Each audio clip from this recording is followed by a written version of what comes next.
All right, back on the pro side. Number 5 pro side. Good morning from beautiful BGC. I'm JJ. If you are following my channel, thank you for subscribing and watching my videos. If you see this video but you haven't subscribed yet, please do so. Today's video, we're going to do a pro and con list about Manila. So I hear all the time pros and cons of living in the Philippines in general, but I've never done one, and I haven't heard anybody else do one about Manila specifically, because you can go on both sides of this. So today's video, we're going to discuss the 5 pros, in my opinion, and the 5 cons about living in Manila. So let's get started. Okay, so I'm here at Single Origin, which is one of my favorite coffee shops. Usually they have the French press coffee, which is very, very good because you can get coffee beans from specific origins in the Philippines, and the French press is excellent. If you haven't had a French press coffee, I suggest you try one because it's very, very good. But, and this would be one of my honorable mention cons, the French press is unavailable today. So, which is very common in the Philippines, to go somewhere and order off a menu and you get the comment of, "Sorry sir, unavailable." That happens quite a bit, and that would be my number 6 con, or my honorable mention con, but we won't put that in the top 5. So let's get started with, as I have my Americano, because they do have that. Let's start with my pros and cons of living in Manila. So number 1 pro, and these aren't necessarily in any order, this is just went off the top of my head and I wrote them down as I thought about them. So number 1 pro in living in Manila, and especially here in BGC, is the international food choices. Here in BGC and many other places in Manila, like in Makati, probably also in Quezon City, a lot of other places, Alabang, you can get pretty much any type of food you want, whether it be in a restaurant or at grocery stores. So they do actually have areas in grocery stores where you can find international or Western food choices.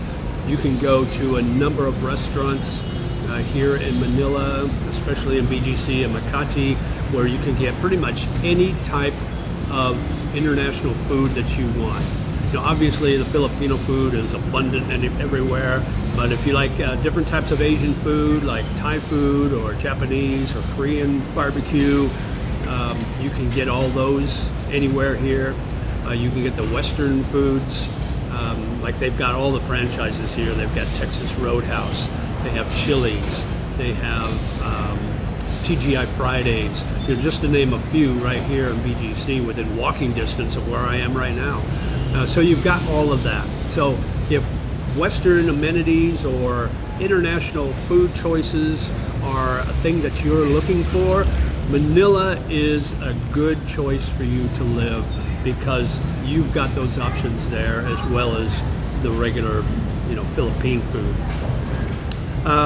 Let's go on the con side. So one con would be living here in the Philippines would be the traffic / pollution. The traffic is horrendous here in Manila. They haven't quite figured out the infrastructure yet, like places like Thailand and Bangkok and Tokyo have. Although the traffic is pretty bad there, but they've got other options as far as getting around that the Manila infrastructure hasn't quite caught up to yet. So if you want to go, say if you're in Makati and you want to go to Quezon City, it could take you anywhere from 30 minutes on a good day to almost 2 hours, just depending on the traffic.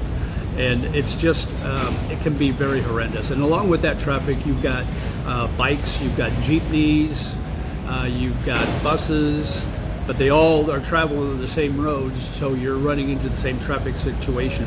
But with all that congestion and all that traffic, Along with that comes the pollution. You're going to get a lot of pollution here in Metro Manila. And it's not as bad here in BGC or even in Makati because the traffic isn't quite as congested in BGC. They kind of keep the jeepneys and those vehicles out of the main part of BGC, so they're not congesting in BGC proper, so you're not going to get that pollution from their exhaust.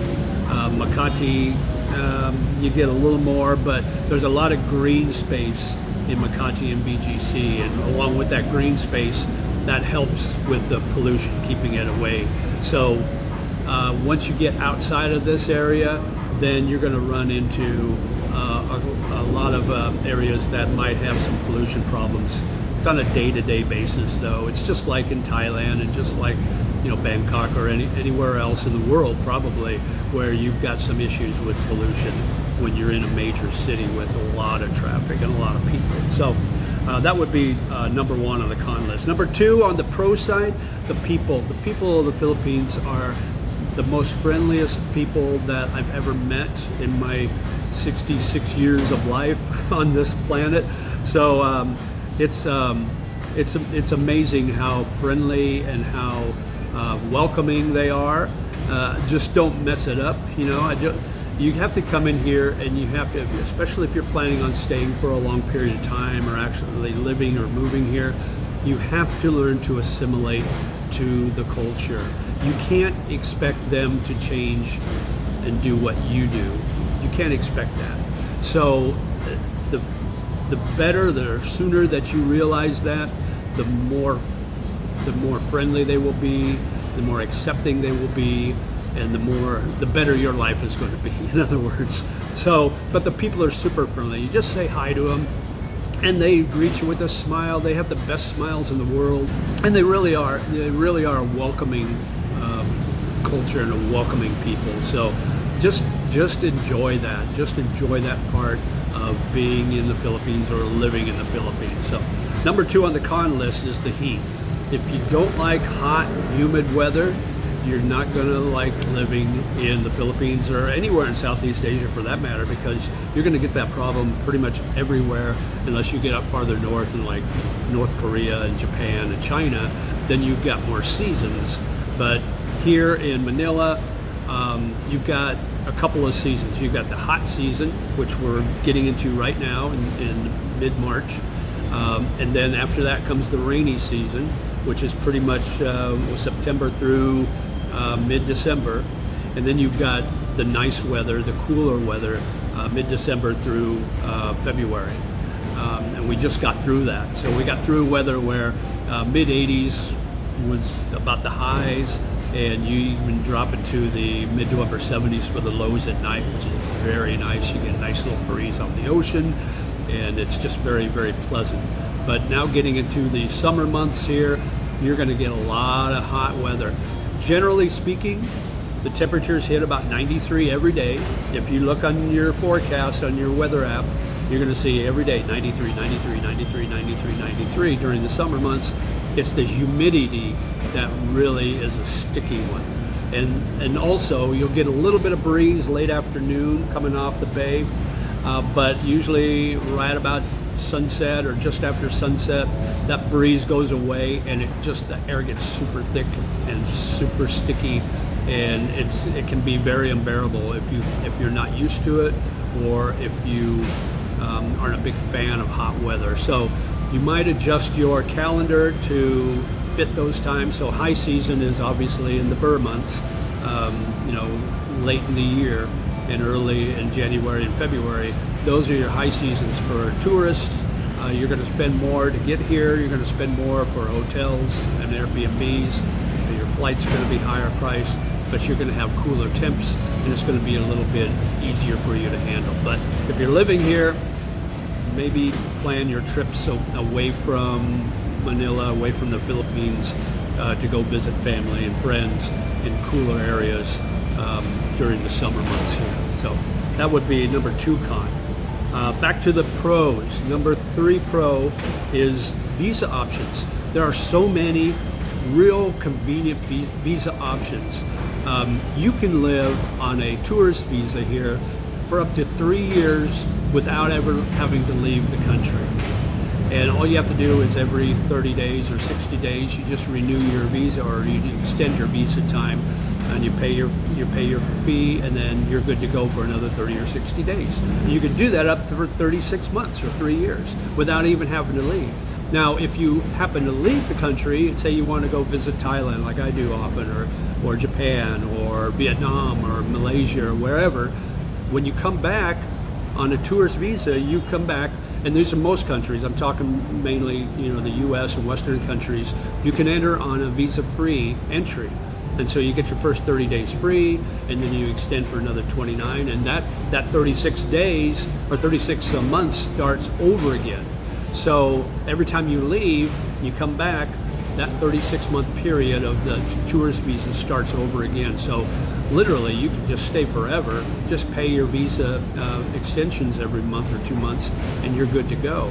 Now, once you've been here for the second extension and you haven't left, you have to get an ACR card, which is an Alien Certificate of Registration ID card.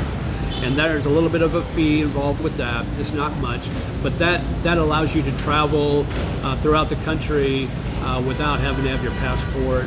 It gives you some other conveniences, but the bottom line is it's the law. You have to get it when you extend your second time. So, and it's good for a year. So even if you leave the country and come back, and your tourist visa time period starts over again, your ACR card is still good for that 1 year period. So, and the expiration date is right there on the back, so you're going to know. So there's other options for visas too. You can get an SRRV visa, which is a retirement visa, and you have to, I think it's $10,000 that you have to deposit into a Philippine bank account that you can't really touch unless you use it to purchase a condo or something like that. If you're military, if you're a veteran, you can get that SRRV for a lot cheaper. I believe it's only $1,500 to put into a bank account, and then it's just very cheap to renew that every year. It's just a few dollars to renew every year. So if you're a veteran and you're thinking about retiring here in the Philippines, there's some really good options for visas here. And of course, if you marry a Filipina, you can get an A13 visa, a marriage visa. There's a plethora of different visas. They are actually working on, and I don't know if they've got this through their Congress yet and passed into law yet, but they're working on a digital nomad visa that would allow digital nomads to work here. So just a word of warning, guys, if you're looking to come here to date young Filipinas, if that digital nomad law passes, or if it has passed, you're going to see a lot of younger foreigners working here and living here on that digital nomad visa, and so your competition is going to be a little deeper. So just a word of warning for you. Number 3 on the con side, transportation. So I just spent a month in Thailand, mostly in Bangkok, and the transportation options in Bangkok are remarkable. They've got the BTS, which is the Sky Train, Sky Rail. They've got so many different lines that get you anywhere in Bangkok. They also have the MRT, which is the subway. You can get anywhere there also. So, and then you've got obviously taxis, Grab, Bolt, which is just like Grab, which is like the Asian version of Uber, Grab and Bolt. You've got tuk-tuks, which will get you around. Then you've got the trikes, which will get you around. So, but just the BTS and the MRT alone are options that they don't really have here in Manila. Now, Manila does have an MRT, which is, it's not a subway, it's a Sky Rail, but they don't have a lot of options as far as getting where you need to go on those rails. So it's not like it is in Bangkok. So, and then with the traffic that I mentioned earlier, it's really hard to get around as far as transportation. It's hard to get a Grab or a taxi, especially on a Friday afternoon or a Friday evening or Saturday evening. It's near impossible to find one that's available. I don't know whether there's just not a lot of Grab drivers or taxis that are actually working. I don't know exactly what the reason behind that is, but it's harder to get. And they have different options. They have got Grab. They also have Joyride, which you can either do a car or a bike. And they've got Uncas, which is a bike only. So you've got those options, and those work pretty well. I would suggest, if you're not afraid to get on the back of a bike and zoom through traffic, and you're really zooming through traffic, you're going around, but they'll get you where you want to go in a quicker time period than a Grab or a taxi.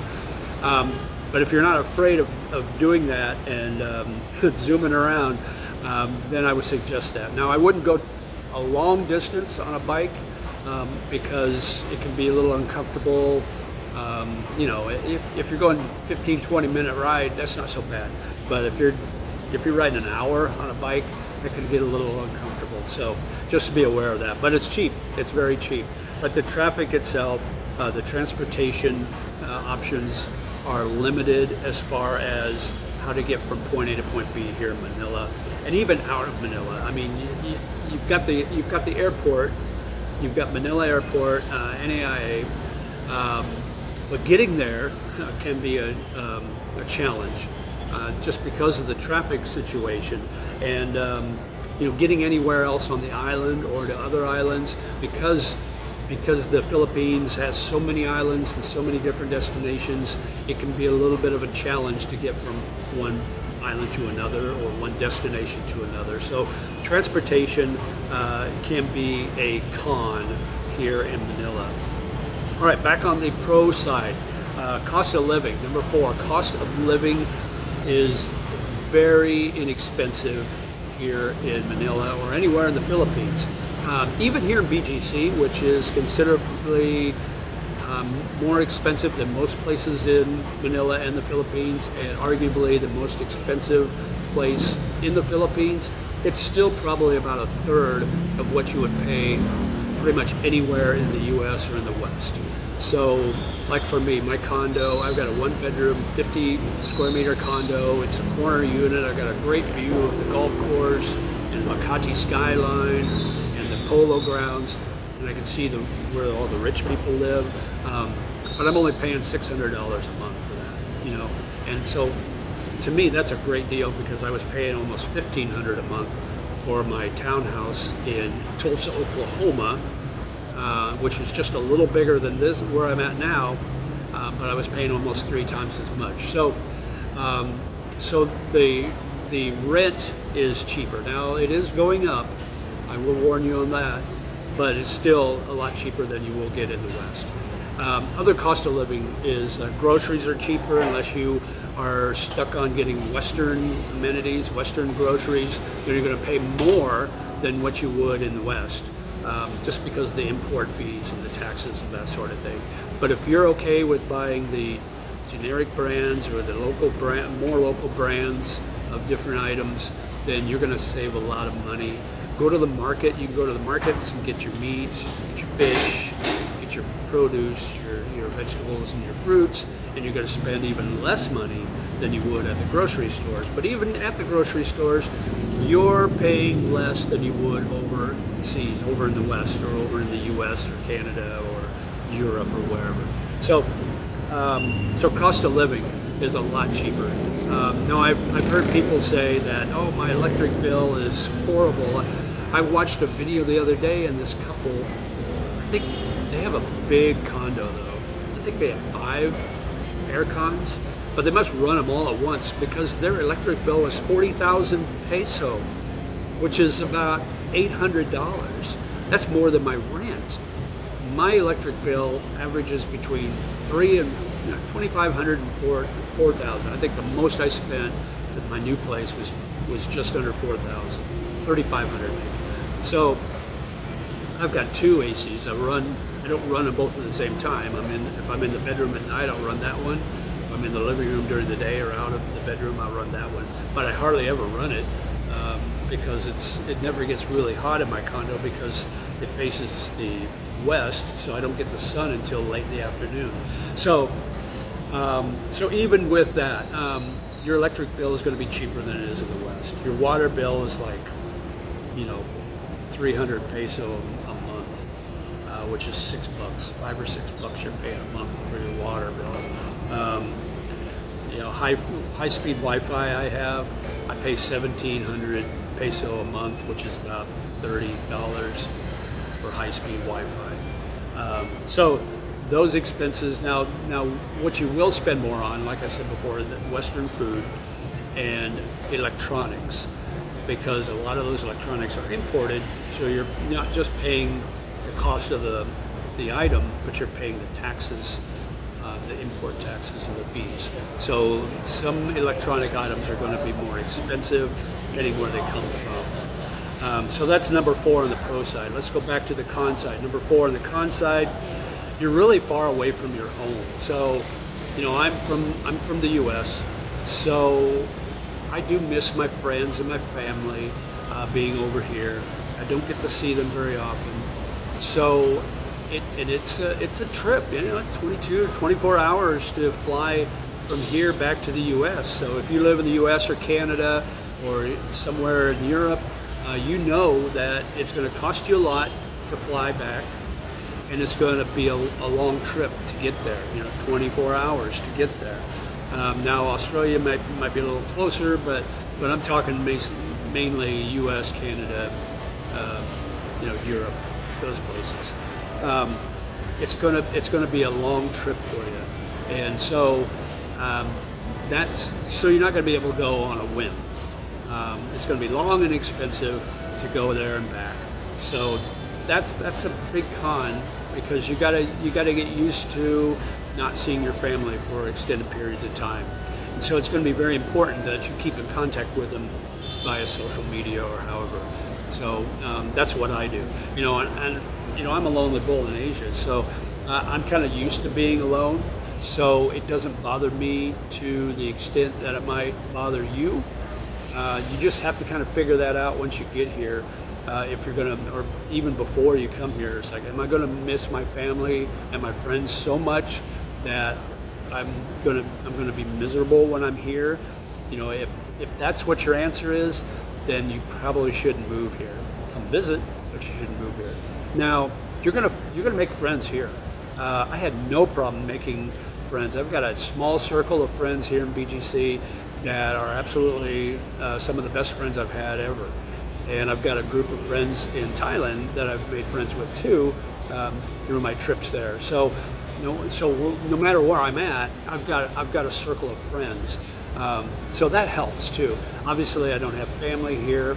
That would be something that would be great. But the opportunities for them to come here are pretty slim, even to visit, because most of them are still working. And if they're not working, they have other things going on, and just the cost, it's not cost effective for them to come out just to visit me. So it's okay, you know, I'm used to it.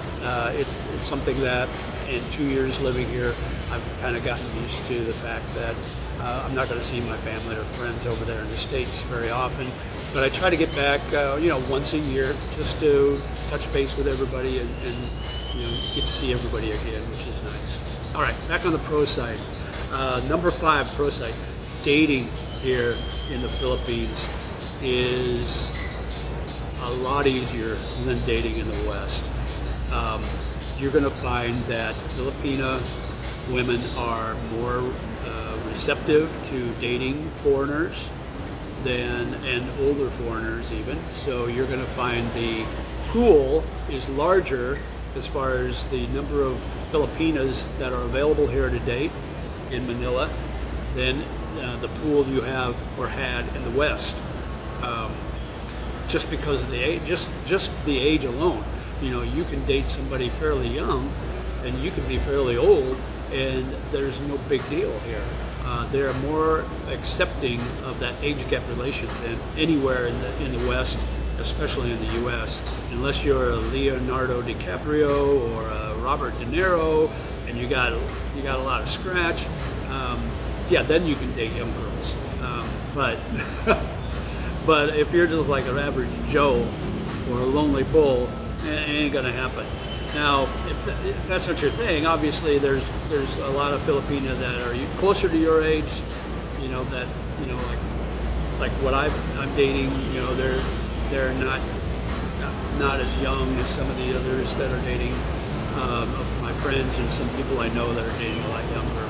But it's all open for you, and it's available for you. And I will caution you about dating. One thing is using dating apps. That's a hit or miss situation, because what I've found in the last year or so, that dating apps are becoming more and more transactional. So the women on the dating apps are looking for sugar daddies, or they're looking for a quick money grab. They're not looking for love necessarily. Now, not to say they're all like that. I'm just telling you that some of them are like that, and I'm finding that the more and more of that is happening. So you've got to dig a little deeper to find the one that's serious about a relationship. But in Manila, you've got a huge pool to choose from which to choose. So you can look at those different dating apps. You can meet people. I think the best way to find someone here is to make friends with other people here, whether they're locals or whether they're expats, and get them to introduce you to other people. Join social groups. That's the best way to meet people, and that's the best way to meet Filipina too. So that would be my advice. So that would be dating would be number 5 pro here in Manila. Number 5 con, it's the noise. It's the noise. The Philippines is the noisiest country in the world. It's the noisiest country I've ever been to. It's just everything's at an 11. On a scale of 1 to 10, it's at an 11. Everything is noisy. Whether you're here in Manila or in the province, you're gonna hear dogs barking. In the province, there's roosters crowing day and night. When we grew up on the farm, it was like the rooster crow in the morning, and that was our sign to get up. Here, roosters crow constantly. It doesn't matter what time of day or night it is, they're always crowing. So if you're in the province, you're going to run into that situation, I guarantee it. The traffic is noisy. There are no regulations. Like in America, you've got those noise regulations, like you got to have your muffler fixed, you've got to have this, you got to have that. They don't have any of that here. So they've got bikes that are coming through full blast with no muffler, loud, loud, loud. Jeepneys are loud, karaoke's loud. When they have music playing at different restaurants or bars, they play at top volume. It's like, oh, we want the people 14 blocks away to hear our music, so they'll come to our restaurant or bar. Meanwhile, your patrons their ears are bleeding. So, but it's common here, and nobody thinks twice about it. So that's something you really have to get used to. The noise is just extreme, and most times I can handle it, but I gotta tell you that some days are just like, oh my gosh, when will the noise end? And you just can't get away from it. So that would be number 5 con. That's pretty much it. I mean, there's a lot of pros, and there's some other cons. I could go on and on, but I wanted to limit this to about a 30-minute video. So make sure you like, share, and subscribe to my video, and comment down below if you've visited or if you live here in the Philippines, or specifically in Manila. What are some of your pros? What are some of your cons? This is not meant to piss anybody off in any way. This is more lighthearted, but this is just my observation and what I see. I know there's a lot of others, but I do appreciate you watching. I do appreciate you subscribing. We're over 2,600 subscribers now, so that's awesome. When I get to 3,000, I'm going to do a live stream just for you, so we can chat live, face to face, so to speak. But until then, as always, mabuhay, live life, my friend. Life is better in the Philippines. Talk to you soon. Bye-bye.